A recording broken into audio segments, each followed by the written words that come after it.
2025 वर्षामध्ये कोणत्या राशी साडेसातीतनं मुक्त होणार आहेत? तर प्रथम मकर रास.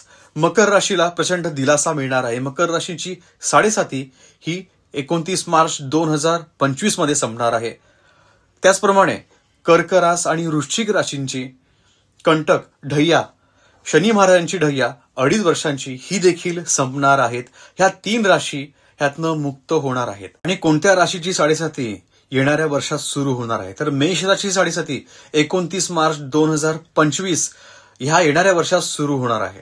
मार्च नंतर सिंह आणि धनु राशीला देखील शनी महाराजांची ढय्या सुरू होणार आहे, जी 2.5 वर्षाची अडीचकी असते.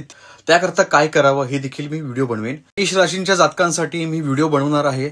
साडेसातीमध्ये कुठल्या गोष्टीची काळजी घ्यावी, कोणती उपासना करावी, काहीच काळजी करू नका. साडेसाती सुरू व्हायच्या पूर्वी बऱ्याचदा लोक बिथरून जातात, घाबरून जातात.